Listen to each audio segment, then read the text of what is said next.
Now we have Dr. Quresh Maskati giving in his amicable style and sense of humor and wit in clinical communication. Can I have my slides?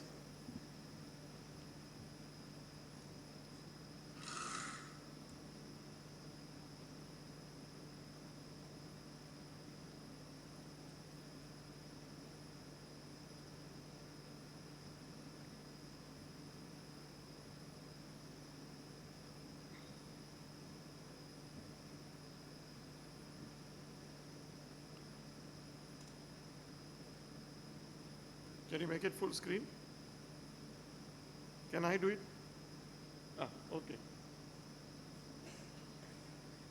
Okay, so speaking, this is just a continuation of all that has been said, that you need to have listening skills, yes, and some amount of speaking skills. And if you can add some humor, that would be ideal. So why is it necessary to have some humor?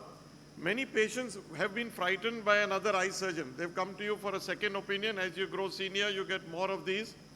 Or patients will be frightened by what you are going to tell them. You've discovered something in the eye which is not very good. The diabetic retinopathy, there's some proliferation. So they're going to be frightened later. So it's important to put every patient at ease. Then they'll be more receptive to what you're saying. And if you're starting your practice in the early stages, there is nothing to choose from between Dr. A and Dr. B. Both of you have qualified from Arvind or from LV Prasad or from Shankar Netralaya. You're equally skilled. So what sets you apart from your competitor down the street is your speaking abilities, your ability to empathize with the patients, even before your surgical skills become known. So in the community, your surgical skills are not known till you've done at least 100 patients and they start spreading the word. But from day one, they said that doctor speaks very well, explains very well. So that will set you apart. Explain with examples that they understand. So I typically tell them the eye is like a camera, the retina is like the film at the back of the eye, and usually there is some senior person there above the age of 40, 50. Then I tell them that this youngster will not, somebody's come for LASIK with her mother. So I turn to the mother and says, this youngster will not understand, but you know, in our days, we had those old film cameras with the film at the back. So the retina is like the film at the back. Explain afterwards to your daughter what we talk, and she nods very wisely that these youngsters don't know anything. You can use models of the eye or color atlas or patient software on the computer, but explain so that it becomes very graphic and easy to understand. If you're a good artist, you can draw on blank paper. Depends on what you have at hand. You don't have to have fancy computers and gadgets. Whenever you're using humor, make sure it is subtle. You don't have to tell them jokes. I remember this story or that story. They've not come for that. They've paid you a consultation fee for your precious time. Don't waste it on telling jokes. It's very counterproductive. So let's take a few practical scenarios. Doctor, is my cataract ready for surgery? So I tell them, ready meaning what? As far as I am concerned, my pockets are very empty. I have not operated a patient for the last 15 minutes. So I am ready for your surgery.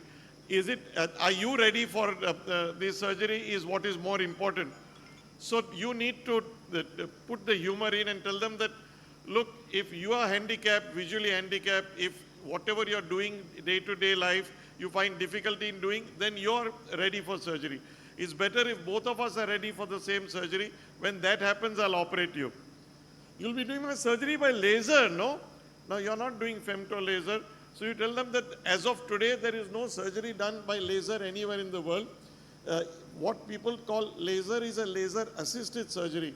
So if you're doing femto, you talk differently, but the majority who are not doing femto, you can say, you know, in what people call laser-assisted, they take the patient into room 1, and then they apply the laser. It softens the lens a little bit and makes a little cut in the cornea.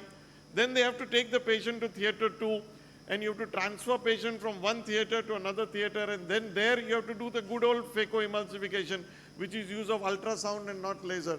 Why take 2 steps? We'll do everything in 1 step. I'm quite experienced with laser. You'll get with phaco, you'll get the same result. So you never show your weakness that you don't have a particular gadget. You show that it's not required. Doctor, which IOL is best? So then I tell them that imagine if you go to a restaurant and you order a yellow dal or a black dal, you know which is better, so you can decide.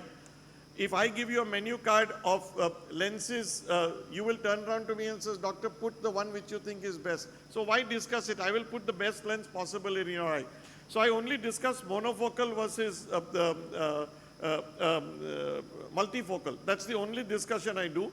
Otherwise, I tell them the brand and all that. I said, you leave it to me. We'll put the best lens there is. So then you can decide depending on paying. You got a you say you normally routinely charge a patient for a monofocal, say 30,000 rupees. Patient's budget is not there. Patient wants to pay only 10,000. Somewhere along the line, you have changed from, say, Rayner to Orolab or something like that. But it's in your mind. You tell the patient you'll put the best lens, and you're putting the best lens because all the lenses are good. You know that. So you fit the lens according to the budget or whatever you're comfortable with. You don't have to discuss the brand with the patient is not interested. You'll use only drops anesthesia, no? Now, again, it depends. I am a peribulbar person who, in 100% of the cases, do peribulbar. So I tell them, yes, if you like, I'll do drops anesthesia. But then I'll be counting on your cooperation. I'll be telling you to look in the light. I'll be screaming at you sometimes, don't look down, don't look down. Look up, look up. If something goes wrong, it'll be so easy for me to blame you. And I'm smiling at that time. Versus, all the blame will come on me if I paralyze your eye for some time. So I am selling peribulbar to the patient. If you're doing topical, you can sell topical. You can sell whatever you're doing without feeling inferior that you're not doing a particular procedure. So your speaking skills, as I said, will set you apart. You guarantee I will not need glasses after surgery. Now, the typical patients walk around like this sometimes and they still don't want glasses. So I tell them that your dependence on glasses will go down. I can't guarantee things, only God can guarantee. I'll try my best to see that you don't require glasses most of the time. This is if you're doing multifocal. Or that you will require a small reading number. For most things in the house, you may not require. She's a housewife.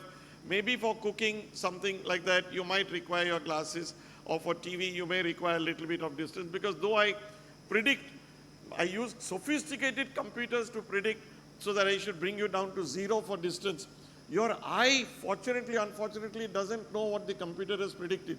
And it may behave differently. So you may still get a small number, but most of the time you'll be able to manage without. So you're laying your cards on the table, trying to be as honest as possible. And this is across the board for any disease. They ask you asinine questions. It's okay if I don't put the drops. I said everything is okay.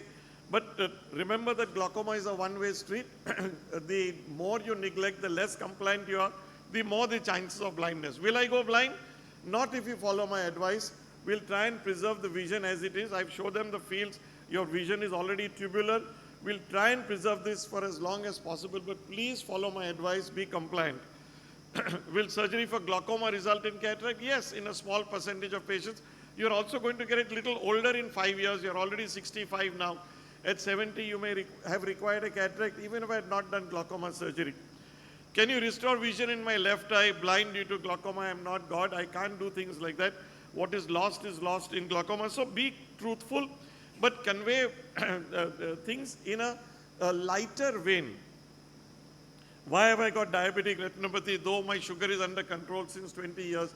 These things happen. The more the time that you have as a well-controlled diabetic, you will still 50–70% at 20 years will get diabetic retinopathy.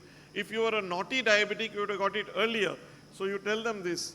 Will the capsules cure my ARMD? Then I tell them that that's what the pharma company rep who came to me yesterday told me.